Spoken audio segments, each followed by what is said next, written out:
फिर एक बार यूएस की सिक्योरिटीज एंड एक्सचेंज कमीशन ने अमेरिका की एक अदालत में दाखिल एक दस्तावेज में कहा है कि भारतीय अधिकारियों ने अब तक अडानी समूह के अधिकारियों को धोखाधड़ी और $265 मिलियन की रिश्वतखोरी के मामले में समन और शिकायतें भेजने के अनुरोधों के बावजूद कोई कार्रवाई नहीं की। ये कोई मामूली आरोप नहीं है, बल्कि एक ऐसे कारोबारी समूह से जुड़ा मामला है जो भारत के सबसे बड़े उद्योग घरानों में से एक है। इस पर अमेरिका में जांच आगे बढ़ रही है, लेकिन भारत में सब कुछ सामान्य है। अडानी को कोई समन भेजा ही नहीं जा रहा।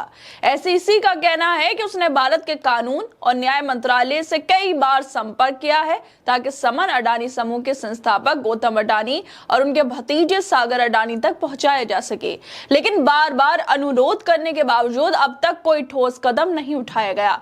एसईसी की आखिरी बातचीत भारत के कानून मंत्रालय के साथ 14 सितंबर को हुई थी। उसके बाद कोई बातचीत नहीं हुई। सवाल यह है कि जब एक विदेशी संस्था लगातार संपर्क कर रही है तो भारतीय अधिकारी कार्रवाई से क्यों बच रहे हैं?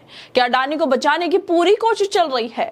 अदालती दस्तावेज में यह भी कहा गया है कि एसईसी भारत के कानून और न्याय मंत्रालय से संपर्क बनाए रखेगा और हेग सेवा सम्मेलन के तहत प्रतिवादियों को समन भेजने की प्रक्रिया जारी रखेगा। यानी अमेरिका की अदालत और उसकी एजेंसियां अपनी जिम्मेदारी निभा रही हैं, लेकिन भारत की तरफ से सहयोग ना मिलने अपने आप में गंभीर सवाल खड़ा करता है। क्या भारत एक ऐसे कारोबारी घराने को बचाने के लिए अंतर्राष्ट्रीय कानून प्रक्रिया को नजरअंदाज कर रहा है? एसईसी ने यह भी बताया है कि अडानी ग्रुप के दोनों अधिकारी फिलहाल भारत में हैं और अमेरिकी हिरासत में नहीं हैं।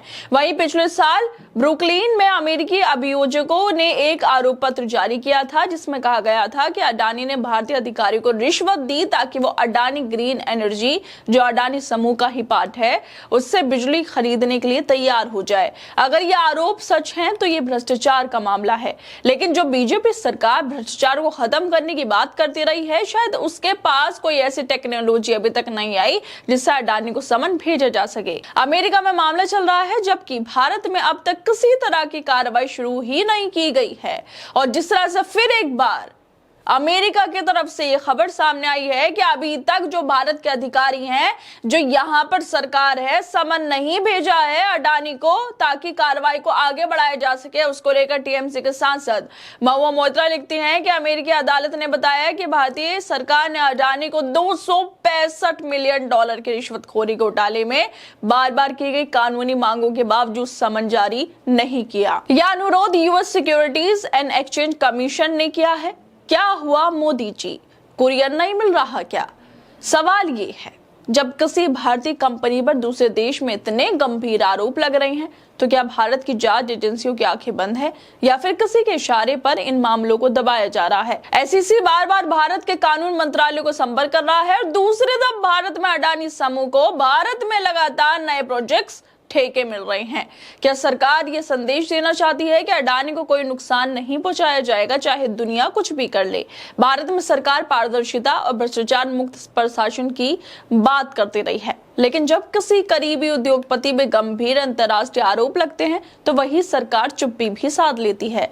अगर रिश्वतखोरी हुई है तो जांच से डर कैसा है? अगर अडानी निर्दोष है तो जांच होने दे ताकि सच्चाई सामने आ सके, लेकिन जब समन तक पहुंचने नहीं दिया जा रहा तो इससे यही संकेत मिलता है कि कुछ न कुछ छिपाने की कोशिश जरूर हो रही है।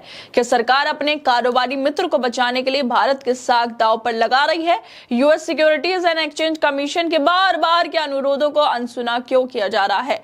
अगर अमेरिका जैसे देश में अडानी पर कार्रवाई हो सकती है तो भारत में क्यों नहीं? आखिर सच्चाई से डर किसे है? अगर अडानी ने रिश्वत कोई नहीं दी थी तो उन्हें समन क्यों नहीं भेजा जा रहा? क्यों सरकार कोई सहयोग नहीं कर रही? इससे तो यही अंदाजा लगाया जा सकता है कि बीजेपी की सरकार अडानी को बचा रही है अमेरिका की कार्रवाई से। खैर दोस्तों, आप लोगों को क्या लगता है इस वीडियो को लेकर? हमें अपनी राय जरूर दें और बाकी तमाम खबरों को देखने के लिए जुड़े रहिए हमारे साथ।